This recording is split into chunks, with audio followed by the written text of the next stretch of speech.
Hello dear students, welcome all of you again to my database management system lecture series.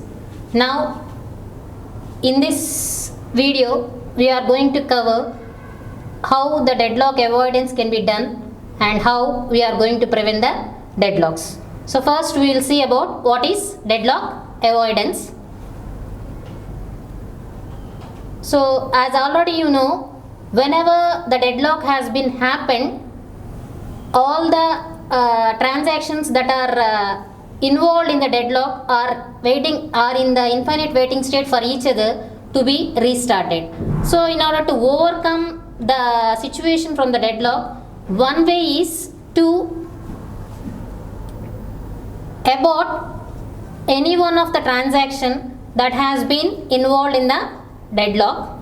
So if we have aborted the transaction that has been involved in the deadlock, definitely whatever may be the work done by the transaction, that is going to be wasted, and all the resources which have been utilized by means of the transaction are also been wasted. So if we do the abortion of the deadlock, abortion of the transaction which has been involved in the deadlock, definitely we are going to waste the resources as well as we are going to waste the time period that has been elapsed in order to do the transactions. And already we have seen how to detect the deadlocks by means of your waits for graph in the previous video.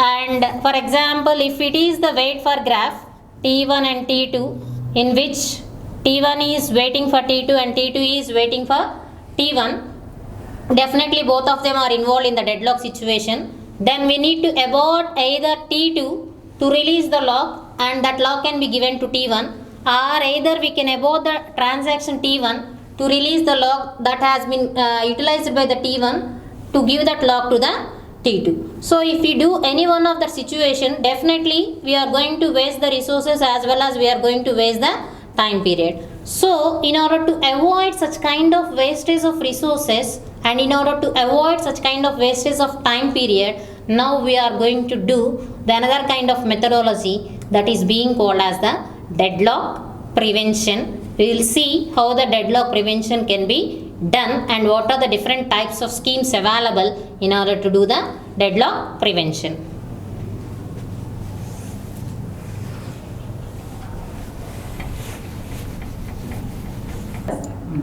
As already we have discussed, if we do the deadlock detection and we have aborted any one of the transaction, that will cause either wastage of the resources or wastage of the time period. So it's better for us to prevent the deadlock before they are occurred. So now we are going to see what is the deadlock prevention and what are the different kinds of schemes available in order to do the deadlock prevention. So what is the meaning of deadlock prevention? We will apply some kind of technique, or we will use some kind of methodologies or techniques or schemes by means of which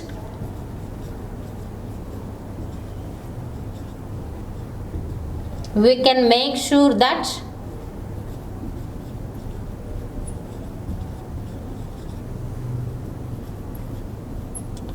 deadlocks will never occur in our system.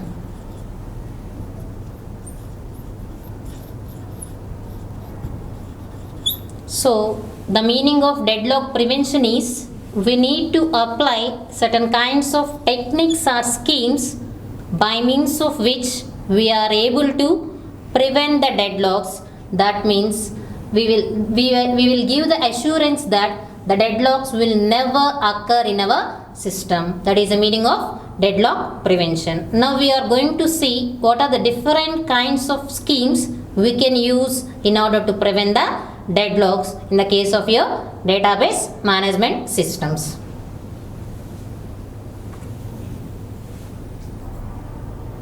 The first scheme is wait die scheme. As you are seeing, in the case of your deadlock prevention schemes, the basic principle we are utilizing is time stamping. Time stamping. The meaning of time stamping is for each and every current active transactions in our system, we will allocate certain time stamp, that is TS, that indicates the time period at which the transaction has been started. The time at which transaction TI has started. So all these deadlock prevention schemes are based on the mechanism of time stamping. By using this time stamping techniques, we are allocating the time stamp, that is TS of TI, which indicates the time at which the transaction TI has been started. So based upon this time stamp of each and every transaction, we are framing certain kinds of rules. If we apply that rules, definitely the deadlocks will never occur in our situation. So we will see what are the rules that are available in our weight die scheme. So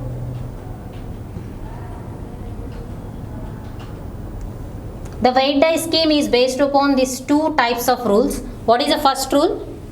The first rule is TS of TI is less than TS of TJ. What is the meaning of TS of TI? If timestamp of TI is less than timestamp of TJ, what is the meaning of that thing? TI is older than TJ. That means the transaction TI has started before the transaction TJ, and in this situation we will consider two types of things. What is the first thing? And the transaction TJ is holding some resource and the transaction TI is allowed to wait until the transaction TJ has been released. What is the meaning of that statement? If TI is older than TJ and TI is waiting for TJ, that means TJ is currently holding some lock on the data item which is being requested by the transaction TI, then we will allow that type of waiting. We will allow that type of waiting. That means in the case of your weight die scheme, we will allow the older transactions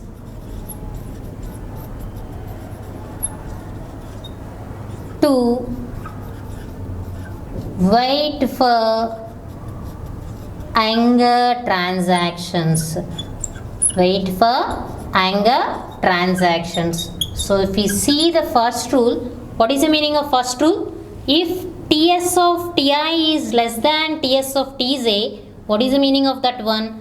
TI has started before TJ and TI is older when compared to TJ. And what is the first scenario? If TI is waiting for TJ, that means if the older transaction is waiting for the younger transaction to release some of the resources, then we will allow such type of older transactions to wait for the younger transactions to release their locks. That is the first rule. So when coming for the second rule, in the case of second rule also, what it states, if TS of TI is less than TS of TJ, that means TI is older than TJ. That means TI has started before TJ. And what is the scenario here? TJ is waiting for TI. What is TJ? TJ is younger is waiting for older. We will not allow such type of waitings. Whenever the younger transaction is waiting for some older transaction, the weight die scheme suggests that then we should abort younger transaction, that is TJ. So just simply, basically two rules are there in the case of your weight die scheme. Whenever the older transactions are waiting for the younger transactions to release some of the logs, then that type of waiting is allowed by means of your wait die scheme. And whenever the younger transactions are waiting for the older transactions to release some of the resources, definitely we will not allow such type of things. We will not allow the younger transactions to wait for the older transactions, and in that sense we just abort the younger transactions. That is the rules that are suggested by means of your wait die scheme. If we follow these two types of rules, definitely we can assure that deadlocks are going to be prevented from your system, or we can assure that deadlocks will never occur in your system. That is about wait die scheme. Now we'll see what the second type of scheme available in order to do the deadlock prevention. The second one is wound wait scheme. In the case of this wound wait scheme, it just simply somewhat opposite to that of your wait die scheme. In this scenario also, we will take the considering the timestamps. The wait die, the wound wait scheme is also based on the time stamping procedure, and we are going to see what are the rules of your wound wait schemes in the next next slide. So in the case of your wound wait scheme, if Ts of Ti is less than Ts of Tj, as already we have discussed, what is the meaning of that one? Ti